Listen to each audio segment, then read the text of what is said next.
rejected the Channel 9 news logo on the new joggers. How do you feel about that? We're here to talk about football. Bill, Last week's game, a soft win, not the ideal lead-in for this big match on Sunday against Serbia, the second semi-final. What did you take out of it? Yeah, I must have rehearsed this on the way. Really, at the end of the day, what happened last week's irrelevant. I've got a plan for Jared's team, and that's what we'll be doing.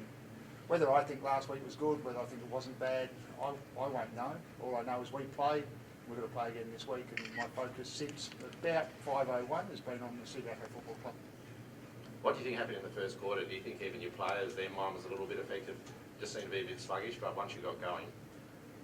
Given what I've just said, we haven't played the first quarter I'm here to talk about yet. So look, to be honest, if you want to talk about last week and you want to play Channel 7, we'll just go to Jared and I'll go home. Steve Patenti, Yes. how's he been during the week of training? He injured an ankle. No, he just got a bit of a knock to the side, so he will be okay. He trained last night. As with most clubs around this side, there's always a couple of little niggly things happening, but we expect all the guys that played last week to be available, plus the 4 or 5 guys who are extremely unlucky to miss last week. We're obviously going to go through the best we can in the Subiaco side, and we'll pick a side that we think matches up well against them. Makes it a bit easier if Jared gave me his 22, and I'd be able to have a fair crack at being able to tell you what our 22 was. But we've probably got 26 blokes in line to play, but I expect Steve to play.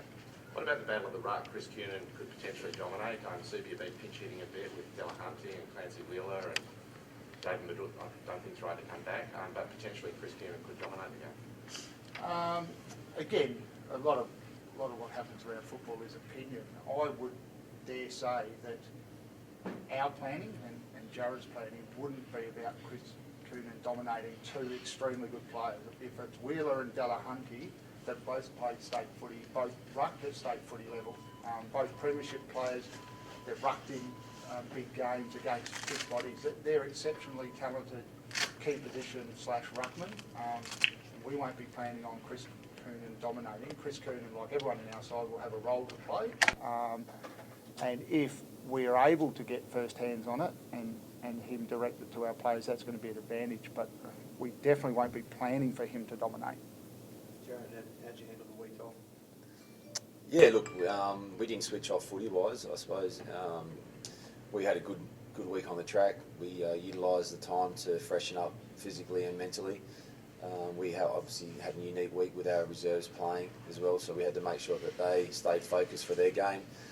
And yeah, look, we went out and watched West Perth play Peel up there at Arena on Sunday. So yeah, look, we try to switch off a little bit, but at the same time keeping our head in it, because you know, all we've done is been able to give ourselves a week off to prepare ourselves for West Perth this week. So look, I've made sure I've stayed on the boys, definitely.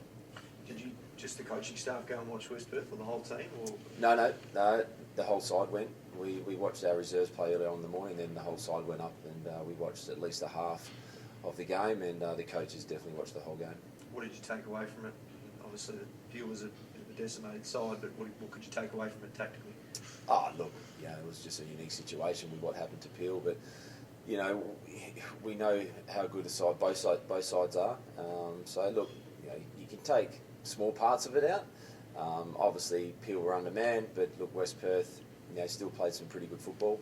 They got a lot of the ball.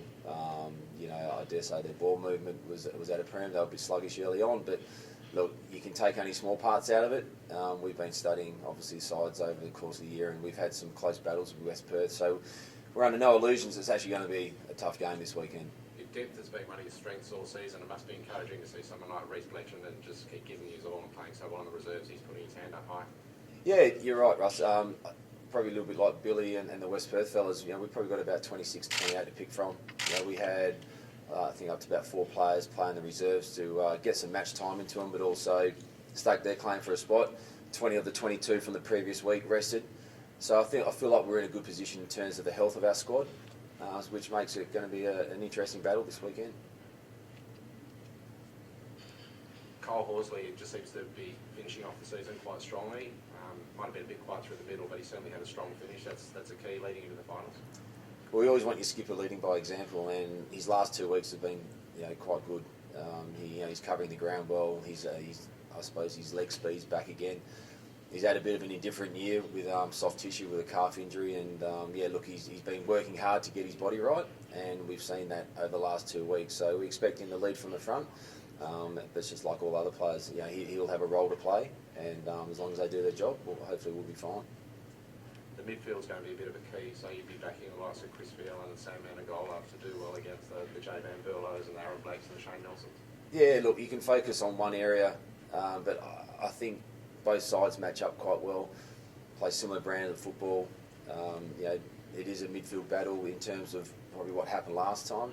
They kicked 3 goals from stoppages in the third quarter, which sort of literally won on the game.